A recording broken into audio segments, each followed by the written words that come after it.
5 days ago, a voice appeared online. It spoke in riddles, in rules, in shadows. It called itself simply, I am no one. The first clue is in the name itself, I am no one. On the surface, this suggests humility or anonymity, but listen carefully to the intent. Names are chains, I wear none. This is not modesty, it is a defensive maneuver.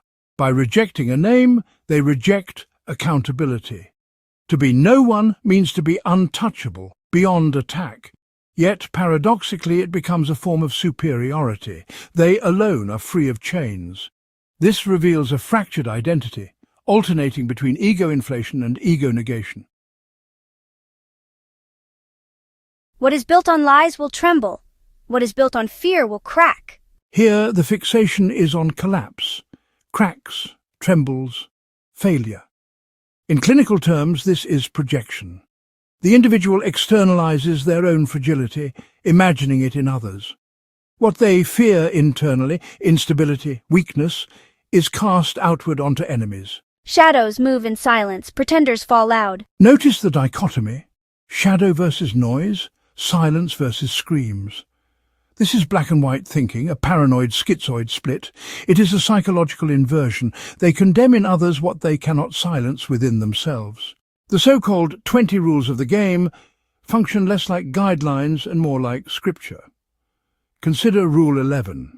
The game is not yours to play. It was written before you arrived. This is grandiosity. The author positions themselves as architect of reality itself. Rules existed before anyone else arrived, and they alone are the interpreter. In psychology, this reflects narcissistic defenses, inflating the self to omnipotent proportions to mask vulnerability. 2 sickies, keep dancing, my puppet, for every step you take is deeper into my hand. Here, the mask of mysticism slips. The tone shifts from poetic shadow play to direct insult. They label another user a puppet, a lolcow.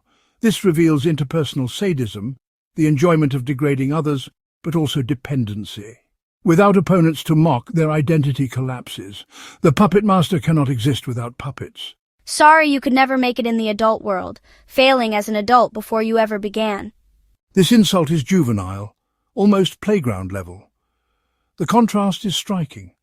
For all the riddles and rules, the raw hostility reveals deep sensitivity to rejection, a fragile self-esteem masked by elaborate performance. What is carried but never shown? What rots in silence yet screams in the dark? This is riddling language, a hallmark of schizotypal cognition, symbolic, cryptic, almost mystical, but in psychological terms it serves a function. Riddles allow them to conceal vulnerability while appearing insightful. To them, confusion equals power. Yet the very need for riddles betrays insecurity. If truth cuts too deep, as they say, then perhaps the truth they fear most is their own. From a clinical lens, the patterns are clear. Narcissistic defenses, paranoid ideation, schizotypal features, underlying fragility. In the end, the paradox is complete. They declare, I am no one, and no one always wins. They are not no one. They are someone hiding, someone fragile, someone dependent on the very noise they despise. The loudest voice in the pizza verse may well be the one who insists they are silent.